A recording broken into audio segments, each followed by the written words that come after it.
در تالار کاخ مطبوعات شهر خوجند کنفرانس علمی ادبی تحت عنوان سهم و موقع ادیب و روزنامه‌نگار در پیشبرد جامعه معاصر بخشیده به 60 سالگی فعالیت ایجادی عضو اتفاق نویسندگان و ژورنالیستان تاجیکستان سید امین عمرов برگزار گردید. در کنفرانس نمایندگان مقامات اجرایی حاکمیت دولتی ولایت سوخت، اهل علم و ادب، روزنامه‌نگاران و نمایندگان کسب و کار گوناگون اشتراک داشتند. ضمن پیشنهاد معروضه‌های علمی در برابر توجه و غمخوری دولت و حکومت نسبت به سابقه‌داران مهنت از خدمت‌های شایان اعلاچی مطبوعات جمهوری تاجیکستان دارنده نشان سخن جایزه ادبی ولایتی به نام کمال خوجندی شاعر و سابقه‌دار مطبوعات سید امین عمرов یادآوری کرده شد. در زمان استقلال ژورنالیستان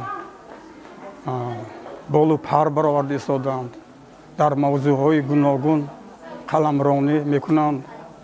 و آبادکاری و سبزکاری مملکت ما انعکاس میکنند و به فردای نیک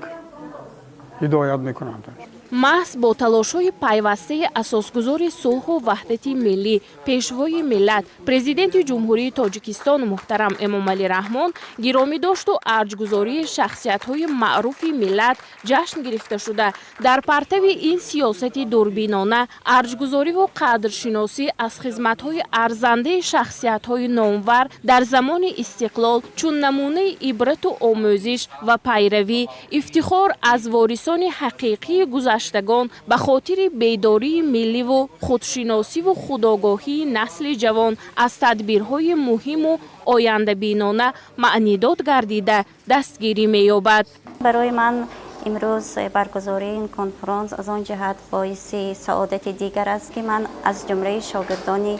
استاد سید امین جلو هستم که در شناخت شعر برای من راهنمایی بی‌واسطه داشتند، چون خودشان از دانندگان خوب وزن عروضی هستند و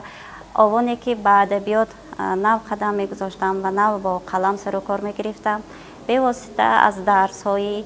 استاد بهره برداری کردم و امروز هم همچون همکار در جاده روزنامه نگاری، در جاده ایجاد شعر، در جاده نقد ادبی برایم مصلحت های مفید میدهند. در جریان کنفرانس محققان و ادبیات شناسان سخنرانی نموده ذکر کردند که سید امین عمرов از زمره ادیبان و روزنامه‌نگاران شناخته و صاحب استعداد ولایت و کشور محسوب یافته. دوام 60 سال فعالیت مهنتی و ایجادی خود چون آموزگار کاردان و صاحب استعداد و ادیب و روزنامه‌نگار دارای قلم سبز و استعداد فوق‌العاده شناخته شده است. موصوف داننده خوب شعر بوده، با تخلص جلا ایجاد می کند و صاحب مجموعه های اشعار پهنای مراد، سنگ آواز، گلبانگ غزل، در وادی بارانها و نجوای دورادور است. همچنین تاکید شد که سید امین جلا بجز شاعری ترجمان حرفه‌ای بوده، اشعار شاعران کلاسیک و معاصر ملت‌های گوناگون را ترجمه کرده است. گفته شد که سید امین عمرов در ساحه دراماتورگی و ترجمه ادبی نیز مهارت خاصه دارد و نزدیک 70 اثر اصل و ترجمه به قلم او منسوب است.